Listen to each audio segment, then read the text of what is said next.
Welcome to the Rack Junkies podcast. I finally have my camera fixed, so hopefully this works out better. Today we're going to be going over a government grant where they use the money.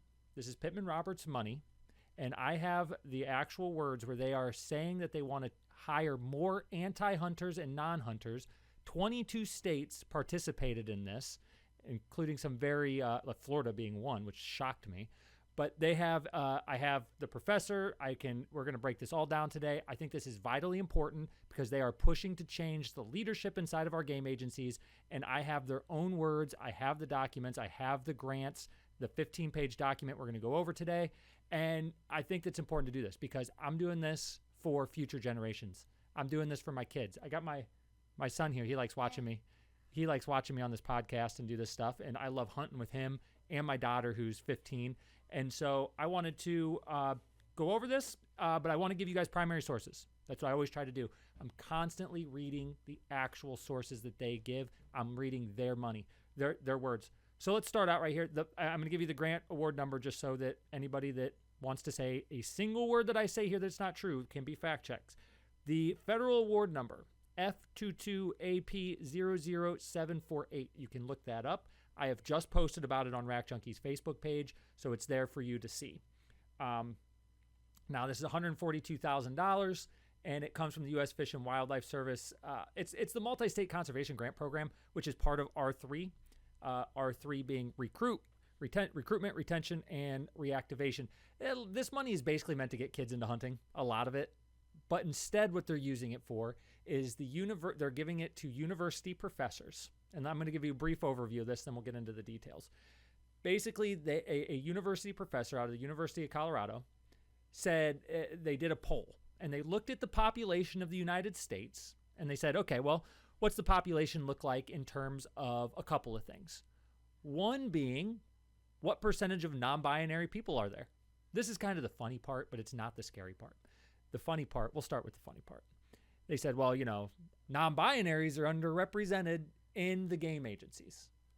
And then they advocated to get those non-binary people into the game agencies, which would include biologists, by the way. Logically speaking, what they're trying to do is get people that do not understand the difference between a boy and a girl to be biologists. I know this sounds stupid. I know it sounds crazy. But again, look up the grant. There's a 15-page document in there. That's where most of this stuff is at.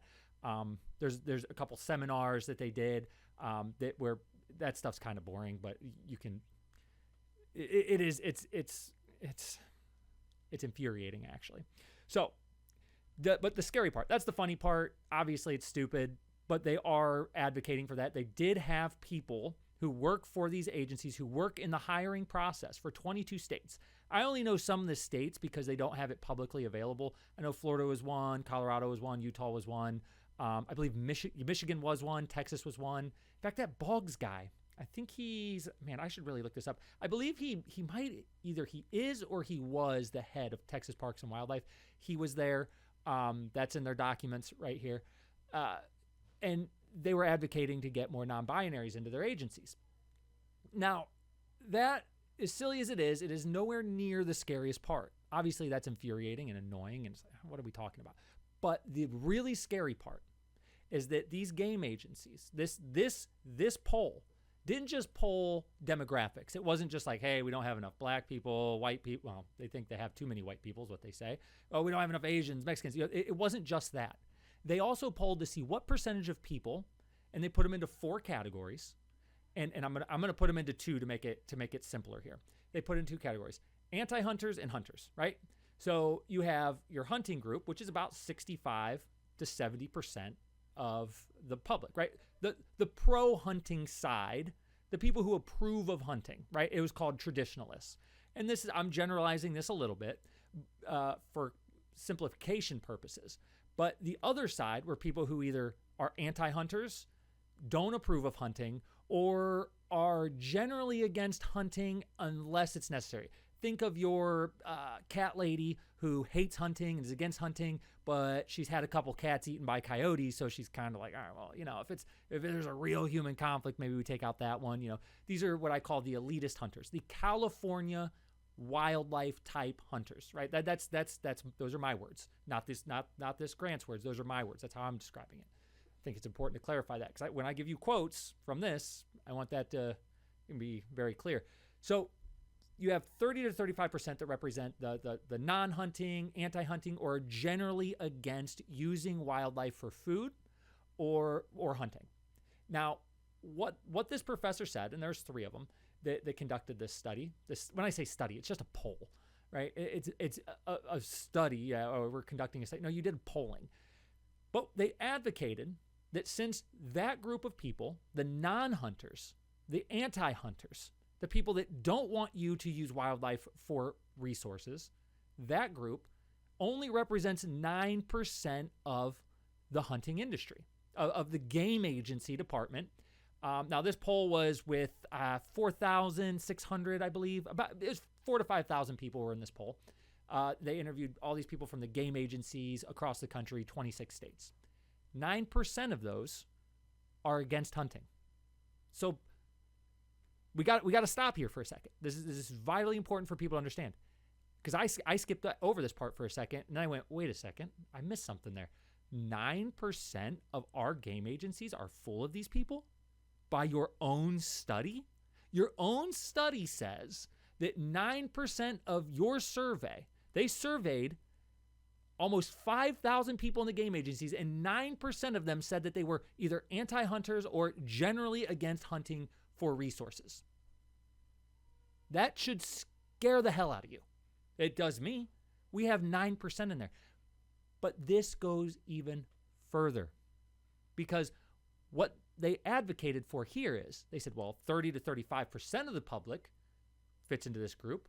We need that group to be represented at the same percentage of the population that they represent, meaning that they want to have 30 to 35% of the game agencies, the leadership, and trust me, they go over how they want it through the entire leadership. They want the leadership, the biologists, all of it, right? And they have an entire seminar where they trained them how to hire non-hunters for the game agencies.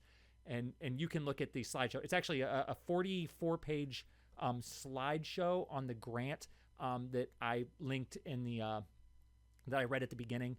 If you look that up online, you will find it, and it's there's like 5 hyperlinks there.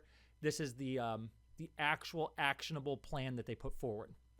So they want 30 to 35% to be non-hunters from top to bottom. They want to. This is their stated goal.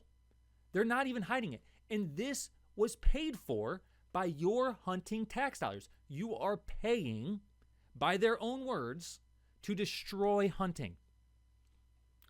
Talk about, we can't talk about crossbows or compounds. We gotta be together. We're fighting from within. No. Hey guys, we can have those conversations. Those are completely pointless and unimportant at this point. All those petty conversations, they're fun. I actually find them fun. Unimportant. Getting anti-hunters and non-hunters and people that do not believe in maximizing opportunity for hunters, which is my next point. And in fact, let me take a step back here. Getting those people out of this industry, getting them out of our game agencies is vitally important, because our money, I've pointed out other grants like this. I forget the guy's name, but it was an Ohio State professor who got a bunch of money and then advocated. He got a bunch of money from the Ohio Division of Wildlife. I don't remember if I talked about it on this podcast or if I just wrote about it. But this Ohio State professor got a bunch of money from the Ohio Division of Wildlife. He ran it's called a study, but it's just polling. He ran polling showing that a lot of people don't agree with hunting, 30 to 35%. And so the North American model of conservation is, in his words, an inappropriate, it's a quote from it, inappropriate model of funding for hunting, for the game departments. These are his words. So this is not just one grant. This is the second one I found, and I've barely started looking. And it's being paid for with your hunting dollars. Ohio did it. The federal grant money coming through U.S. Fish and Wildlife Services did it. This and to be fair, like this grant was from 2022 to 2024. Obviously, that's before Trump was in charge. Hopefully, these things aren't going on now, but I suspect they are. The one out of Ohio, because it came from the Ohio Division of Wildlife, was more recent, and we have a super majority of Republicans in the House. I help these people. I'm helping on a campaign for a Republican for the state House. That's what I'm doing. State Rep ID. I'm a big fan of her, but they still do that in a super majority Republican state. This stuff is still happening. So don't think that if you're in Wisconsin and you're being paranoid because you're like, man, what about why are they keep pushing this wolf stuff? Well, because a lot of the people in the game agencies are this elitist type of hunters, which segues. Again, let me finish my point. I'm trying to become a better podcaster here, but with how I'm doing these podcasts, it is a lot of research, and sometimes I get frustrated and angry, as I'm sure people listening to this are. But we got to get these people out. Let's just sum it up with that. We got to get these people out of there. There's multiple grants going to this. They are in our industry. You're not paranoid if you think that. But let's take a look at what I call the elitist hunters, right? This does segue perfectly. The elitist group of hunters is more of your California style, your outdoor life people. I hesitate to bring them up. There's a couple people that I feel are this way that I have respect for that I don't want to name right now, but I am looking into. Essentially what it is these are people that believe in maximizing the amount of game on the land. They're not trying to maximize for opportunity for hunters. That's not their goal at all. In fact, it's their stated goal that they're not trying to maximize opportunity. What they want is they want more predators. They want more game. They want less people using public land. They want they want more people away. They want this really natural landscape that humans are not a part of, and they want the wildlife to kind of manage itself in a natural way. That's essentially their stance. You get a lot of this from, quite frankly, Meat Eater. Steve Rinella is, I think, man, I even hate to bring him up, but he does seem to be on this side of things too. I call it the California style of wildlife management. I have too much respect for Steve Rinella to try to accuse him of anything. So I don't really like saying that necessarily, but I do think he kind of falls into that group. That whole, backcountry hunters and anglers, obviously Steve Rinella being connected with Project Coyote and Dan Flores. I mean, that's really concerning. But these people don't want you hunting. They're the elitists. They say, well, yeah, I'm not anti-hunting. I just think that that most of nature should take care of itself. And then this little bit of opportunity that's left over is left over for us. Where I come from the camp, unapologetically, by the way, that we should be maximizing opportunities for hunters. This is a natural resource. And there's an 1850-something Supreme Court case that establishes this. I need to reread that. I'm going to reread that and talk about that later. But basically, in our country, we went from, when our country was founded, the king used to own the animals. And in our country, everybody owns them. It's a public resource. But that public resource, there's a mandate through the Constitution and a couple of Supreme Court cases that says, and again, I got to brush up on that, but what it says is that you have to maximize this as a resource, right? These people are completely against that. And there's a lot of these people in our game agencies now. They're not pro hunting. They are pro managing wildlife through adding more wildlife. This is why they wanted wolves. This is why they want, more grizzlies. This is why they never want to open up hunting for these things. They think that everything should be natural and that humans are not part of nature. They think that we are not part of the solution, that we aren't part of the North American model of conservation is, their perspective, and I hate to talk for people, but speak for people, I should say. But in general, what they think is, let's leave nature to take care of itself. And like the cat lady who had her cat eaten, that's like okay with coyotes, right? She's okay with you shooting a couple coyotes. They're like, okay, well, maybe on the fringes we can hunt a little bit. But we need to maximize for nature, not for hunters. And this is I think this is a legitimate debate. I think this is something that needs to be talked about in the hunting industry now. What problem are we solving for? Are we trying to increase the amount of hunting? Are we trying to increase the amount of tags? Are we trying to increase opportunity for me, for you, for our children, for our grandchildren that aren't here yet? Or are we trying to maximize for us being out of nature and just this separation of humans and nature, where, maybe the people that have the TV show and maybe the people that have tons of money can get, one of those couple elk tags, or, can get, maybe they'll still allow deer hunting in Ohio, but, we'd rather have a bunch of predators and, lower the amount of tags. Let nature take care of itself. It's this weird middle ground where you see like the hunting community, we all kind of think it's one thing. We think that the hunting community and how hunting is done is this one thing on this side, right? Like it's, hey, we go out for gun season. We're going to go shoot some deer. We're going to spend time with our family. There's lots of deer. Everyone in the game agencies is just trying to stop poaching and trying to maximize for, they're on our side. We're funding them and they're on our side. And then we have the antis, right? We look at it like two separate groups. It's the anti-hunters versus the hunters. It's not that anymore. We have the anti-hunters. Then we have this elitist group that wants more nature. They don't want grizzly bear. They don't want public lands touched, which we're going to get into in a minute. They don't want grizzlies touched, wolves touched. Yeah, they're going to kill a bunch of elk. They're going to downplay the effects. And they're going to let, just less tags, less hunting, let nature be nature, because isn't it beautiful that we still have wild places? Yeah, if I can use them. If I can't go, who cares? Right? I mean, figure that out. Just make that one make sense to me. If I can't use the natural places, if I can't hunt in the natural places, if it's supernatural like that and there's nothing for humans, that's not a good thing for humans. I'm pro-human. Sorry. I mean, maybe that's the problem. Maybe it's that I'm pro-human is the problem. I think we should be maximizing opportunity. How do we do that? All of this funding, all of these tax dollars, these millions and millions, tens of millions, hundreds of millions of dollars per year in tax revenue that you thought was going to maximize opportunities for your hunting, that they're going to improve habitat, that they're going to study diseases, that they're going to try to increase your opportunities and protect your wildlife. That is not the aim of the game agencies anymore. Their aim is two things.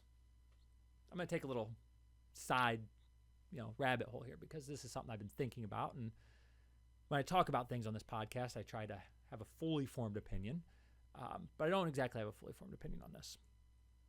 All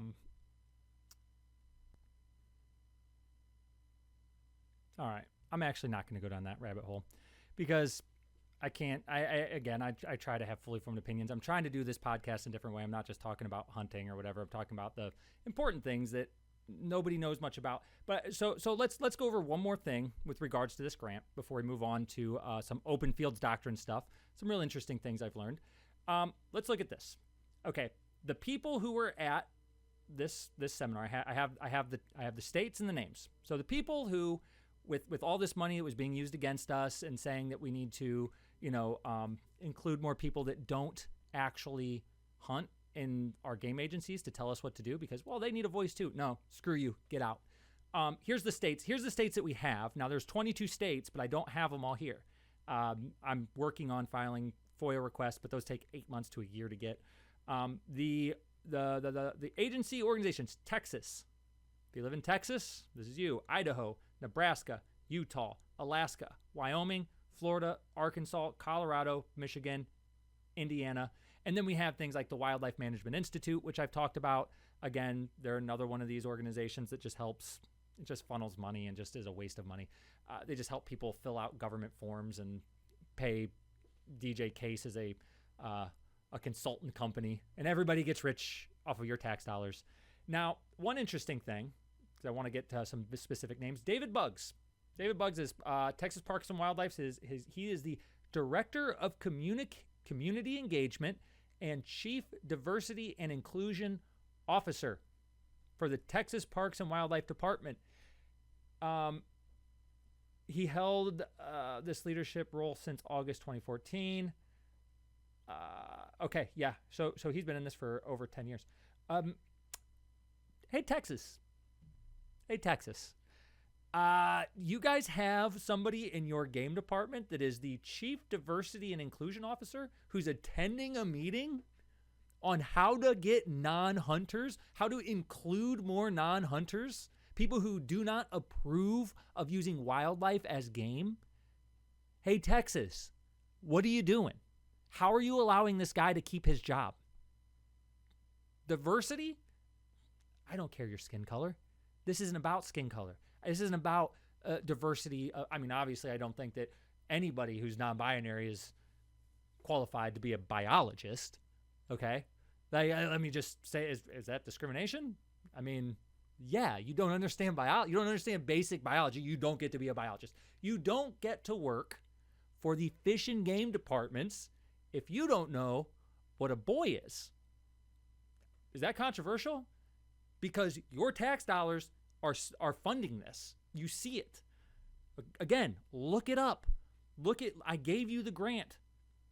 Now, let's go over a couple of these other states. Idaho. This is not a, I mean, are you guys okay with your Division of Wildlife, your DNR, going to these things? Being educated by these people? See, one thing that we don't understand as hunters, because we generally want to be left alone, is that when they control the money and they control the bureaucracy, they control the game agency. This is not a bunch of hunters and good old boys just out doing their thing, and they're catching the renegade who's poaching all the deer, and they're running some studies, and these are people that just love hunting. There's a lot of those people. There's some great game wardens.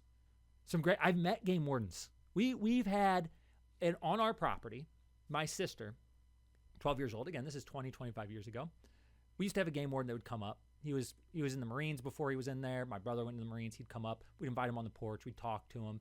One time my dad, he had 3 shells in his gun. That's all you're allowed to have, but it could fit a 4th because he had this semi-automatic gun. It was the first year this law was implemented. We tried to plug the gun. It was a mess. We couldn't figure it out. We showed this guy. He came up. He could have written my dad a ticket, right? That would have been the first ticket ever on our property. And the guy goes, no, come here. I'll show you. I have this exact same gun. It was a Benelli. My brother inherited it. Can't believe he got that gun and not me. But anyways, I got my dad's other gun, so I'm okay.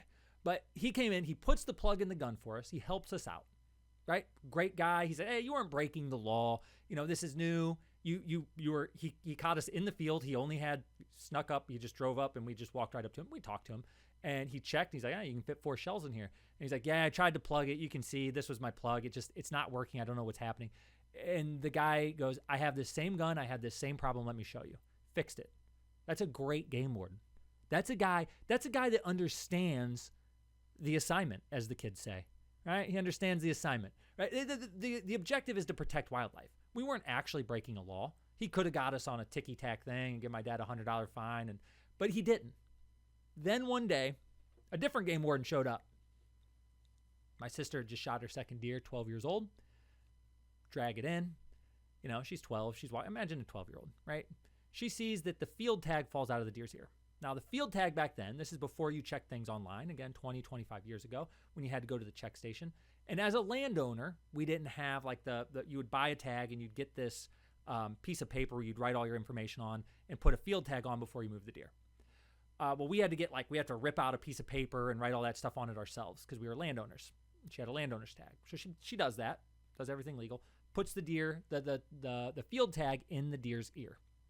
Now, we're dragging it in. It's stuffed in the ear. Yeah, everybody's done that. I mean, people who hunted a long time know what I'm talking about. You just shove the tag down in the deer's ear so it doesn't fall out.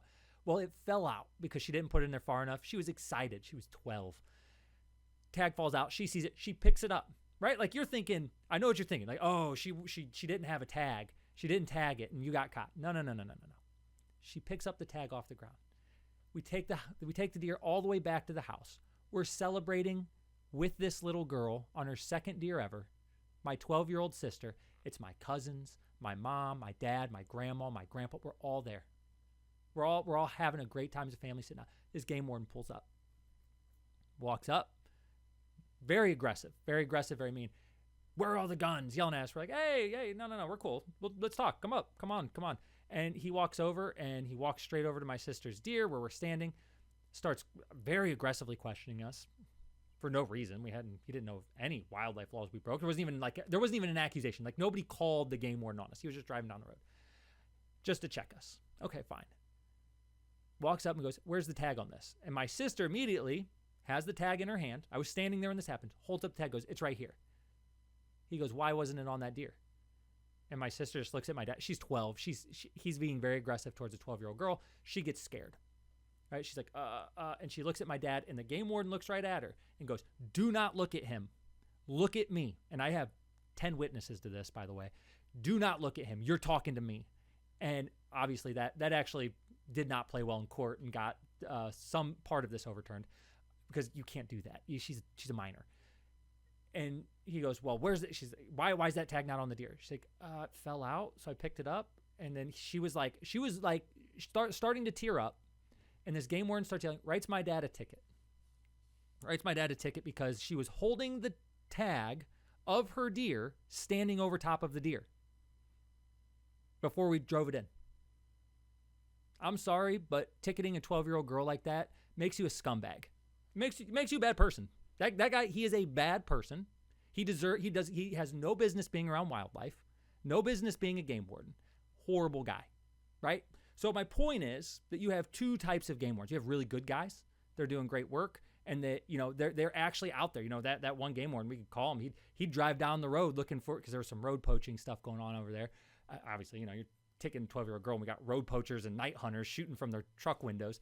But you have these two opposite sides of the game warden. So I don't want it to sound like everything I'm saying is bad game wardens, because there was some awesome ones that we ran into in the past. And I think it's important to recognize that there's both of those things going on, and that it's just an important thing to recognize inside of the hunting industry. Now, beyond that, sorry, that was a little rabbit trail there. It's made me angry with some game wardens back in the day, or one game warden. That's actually the only ticket anybody in my family's ever gotten since I've ever been around, or anybody that I've hunted with. That's the only ticket. There's never been any tickets. There's never even one person thought we were trespassing, but he was actually trespassing, and the game warden got called, and there was some disputes over it was a leased guy. It was, that was the only other time that there was really any, even like an interaction with game wardens, or any sort of accusation at all. And that didn't even involve me. So we follow the law. We do things the right way. We have forever. And I just think it's important to talk about that, because I know that game wardens are going to be not super happy with me over this next part, because we're going to talk about moving to the second part of this podcast with open fields doctrine. Now, I've really stirred the pot today with, and over the last week with this open fields doctrine stuff. If you listen to the last podcast, you will have heard me break down open fields doctrine, the Fourth Amendment. I talked to the attorney, Josh, I forget his name. He's of it's the attorney that won the Pennsylvania open fields case and the Tennessee one. Now, I want to talk about this a little bit, because I think it's important for hunters to understand how these game departments, not even game departments, just the government works. Like I said earlier, I'm very deeply involved inside of politics here in Ohio, helping state-level politicians get elected. My social media ability, some of the skill sets I have make me really good at helping people get elected. I do it because, it gets me a seat at the table, and I think it's important for hunters to have a seat at the table. When a hunting bill comes up in Ohio, when something's going on with hunting in Ohio, I'm going to get some calls. And if I don't, I'm going to make some calls. I'm going to make sure I have a seat at the table. Now, one thing that happened in Tennessee, obviously, open fields got overturned. To summarize, open fields is where game wardens think that they have a constitutional ability to sneak onto your property, some cases in ghillie suits, which has happened, documented cases in Virginia, and put cameras up on your property, steal your cameras. Apparently, Tacticam, the game wardens, will just call them up and just get your pictures. That's scary. I'm still looking into that, but be careful and ask questions before you buy a cellular trail cam and know what's going on. That's a deep dive I'm going to be taking here soon in regards to that, because I don't like them spying on me through my cell cams. Get a warrant. Now, what happened in Tennessee was they overturned it, and they just introduced this new baiting license.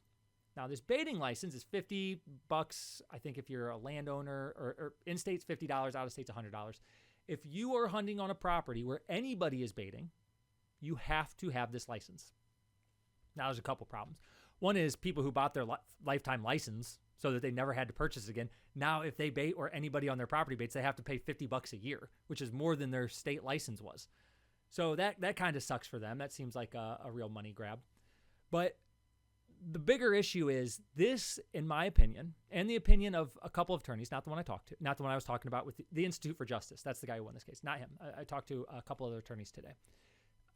They believe that license will eventually be used to sneak onto your property and get around the open fields doctrine. Now, I'm getting a lot of pushback on this, so I think it's important to explain both perspectives. What they're saying is, the game agency came out and said, no, this does not give us, and they word this very carefully and specifically, this does not give us any extra authority over other law enforcement to enter your property, right? It's very, very specifically worded. But it's not about what they're saying. It's about what they're not saying. They're not saying we cannot come onto your property. They're not saying that they're not going to use this in another way. Now, this is a complex topic, so let me break it down in terms that people have all heard of. Trump and Biden. Okay, we're going to give this from both sides of the aisle because this is how government works. Biden was told he couldn't do student loan forgiveness. It was unconstitutional by the Supreme Court. What did he do? He did it anyway. But how did he just completely subvert the Supreme Court? That doesn't make sense. That's a constitutional crisis.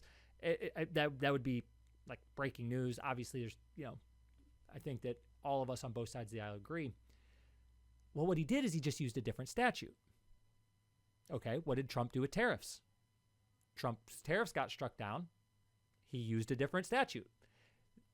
The government does this on a routine basis. What they'll do is they'll try to do something. The courts will strike it down. So then what they do is they come up with a new legal theory to get around it. And they will use that to even if it's illegal, even if it's going to get struck down, it doesn't matter because they can use it until it makes it all the way through the courts. That's going on here in Ohio with fair school funding, which I don't fully understand. I know that, Republicans generally are like not following what the Supreme Court said. They're doing it unconstitutionally. And then they make one little tweak and go back to doing what they're doing. It takes 2 more years to go through the court. They strike it down. They make one little tweak. Takes 2 years to go through the court. They strike it down. 2 years through the court. It's just a repetitive way for Republicans and Democrats to get around things because we have so many complicated laws. So with the Tennessee case, people are telling me, you're wrong, this isn't going to happen, this isn't going to happen. It really surprises me that people are trusting the government so much. That's strange to me. Trusting the government's generally a bad idea. If you've read any history books, you know that. Well, what I believe they're going to do, and now I think they're going to use this as a statute to get around it. So here's how they're going to do it. They're going to say, well, if you buy this baiting license, then we have active proof that you are actively hunting. We know you're actively hunting. So therefore, you are consenting to a warrantless search by participating in hunting. Now, their license already says this, okay, which is what got struck down in the Supreme Court. They go, no. You don't get to actually do it. That doesn't count. Now, this baiting license, same type of thing. If you're following the court order, they should not be allowed to come onto your property.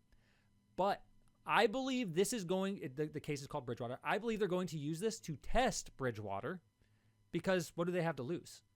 Nothing. They're going to go through court for a couple years. It's going to get pushed through the court system. Nobody ever goes to jail in our government. Nobody ever is held accountable in our government. So if they find a case where they want to sneak onto your property, they'll do it. And they'll use this as the excuse. Now, I think that it'll eventually get thrown out too. So all the people who are mad at me like, hey, that can't happen. This new baiting license doesn't give them that authority. I agree. I agree with you. The people who disagree with me, hey, I agree with you. The problem is you can't trust the government. And I sincerely hope that you're right. I really do. But I've seen this play out over and over again, as have all of you guys with, like I said, Biden student loans, Trump tariffs. I mean, this is just how our government works and know that. So we have to stay vigilant because If we don't, we will continue to lose our Fourth Amendment rights. I don't know what kind of workaround they're going to try and do in Pennsylvania, but I would assume that they're going to try to. It's better for these states if they pass it through the legislature.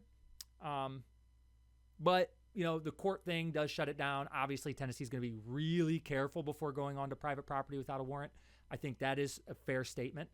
But I would bet within the next 2 years, you're going to see a case where a game warden sneaks onto a property without a warrant within the next 2 years. And then when I find out about it, I'm going to post it. So if anybody knows of this happening, let me know in Tennessee or Pennsylvania. And we're going to post about it. And they're going to use this license and they're going to test the Bridgewater decision. That's what they're going to do. I really believe that. Hopefully I'm wrong. But if what the government's done in the past is any indication of what they're going to do in the future, it's going to happen. But, those that don't, what is it? Those that don't know history are doomed to repeat it. Well, this is even history. This is current events. Trump's currently doing this. It's just how our government works. This is how they just get ultimate authority.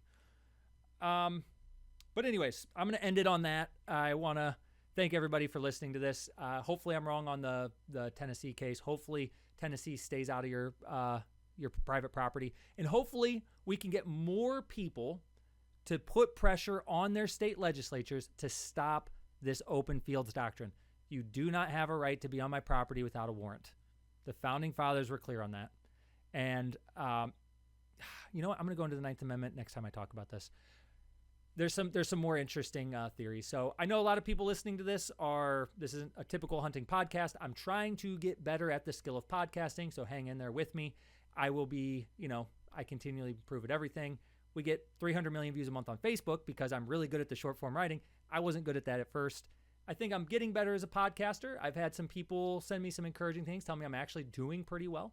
It takes a lot of preparation to get this 1,000 downloads, but I think that it's worth it. And to the people that are listening to this, I know you guys are people that want to, in general, learn more of the details of what's going on, understand what I'm talking about online that is, and have it expanded upon. It's more of an intellectual podcast, not just having fun, talking crap with friends, which I love doing that too. I think all of us do. But that's what this podcast is going to be. So thank you for listening. And please, I hate doing this. Like and subscribe. I'll do the millennial thing. Like and subscribe.